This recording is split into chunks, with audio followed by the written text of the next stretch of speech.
Welcome to HR Priya channel. இன்னைக்கு நம்ம நெய் மிட்டாய் செய்யலாம். பசங்கள்லாம் லீவில் டெய்லியும் ஏதாவது செஞ்சுக்கிட்டு தான் இருக்கிறாங்க. அதுக்கு இந்த கப்பால் அரை கப்பு நெய் ஊற்றி வச்சுருக்கேன்.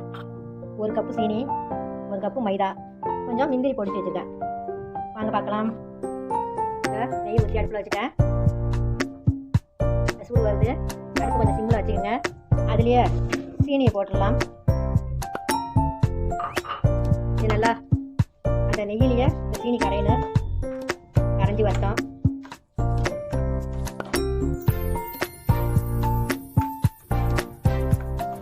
நல்லா கரையணும். அதில் ஒரு செஞ்சு கொஞ்சோண்டு உப்பு போட்டாச்சு. சும்மா இனிப்பை தூக்கலாக காட்டுறதுக்காக சொட்டுக்கோண்டு இது நல்லா மெல்ட் ஆகி வரட்டும். கலர் மாறுது பாருங்க. நல்லா கலர் மாறிட்டு வருது.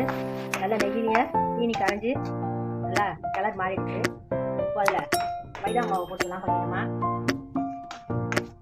கட்டி இல்லாமல் நல்லா கலருங்க. அதுதான் பொண்ணு கட்டி கட்டாமல் மைதா மாவை எல்லாத்தையும் போட்டுக்கலாம்.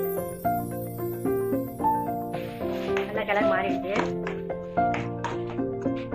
பாருங்க சாக்லேட் ரெடி ஆகிடுச்சு. இது நெய் தடவை பாத்திரத்தில் இந்த பாருங்க நெய் தடவி வச்சுருக்கேன். அதில் என்ன கொஞ்சம் சேர்க்கலாம்.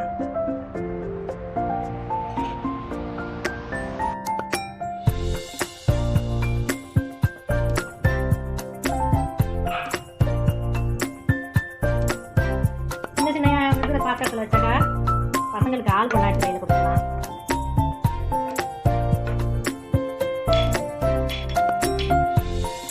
சும்மா ஃப்ளேவருக்காக மேலே கொஞ்சம் பாதாம் பருப்பை வறுத்து நெய்யில் வறுத்து பொடிச்சு வச்சுருக்கேன். அதை போட்டுக்கலாம். நான் இந்த சின்ன கப்பில் செஞ்சது 4 தான் வந்துருக்குது. உங்களுக்கு அதிகமாக வேணும்னு சொன்னாக்கா பசங்க ரொம்ப இனிப்பு சாப்பிடாதுங்க. சாப்பிட்றவங்க மாதிரி இருந்தாக்கா நிறையா செஞ்சுக்கலாம்.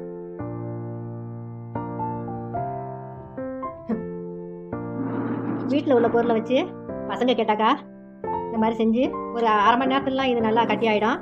எடுக்கக்குள்ள உங்களுக்கு காட்டுறேன் பாருங்க. சூப்பராக 10 நிமிஷத்தில் செட் ஆகிடுச்சு. லேசாக ஓரத்தை கத்தியால் கீறி விட்டு எடுத்துட்டேன். இப்போ இதில் அடிக்கிடலாம்.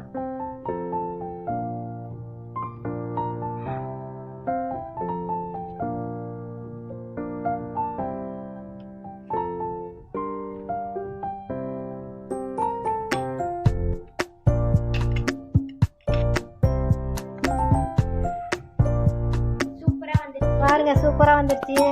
4 மிட்டாய் பசங்களுக்கு ஆள் கொண்டா எடுத்து கொடுத்துடலாம். இன்னொருத்தரைக்கு செய்யக்குள்ள கொஞ்சம் கூட செய்கிறேன். இப்போ வீட்டில் இருந்த பொருளை வச்சு இப்போ பசங்களுக்கு செஞ்சு கொடுத்தாச்சு.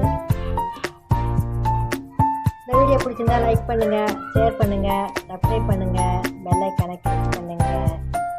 பாருங்கள் வீடியோ பாருங்கள். பாய் பாய்.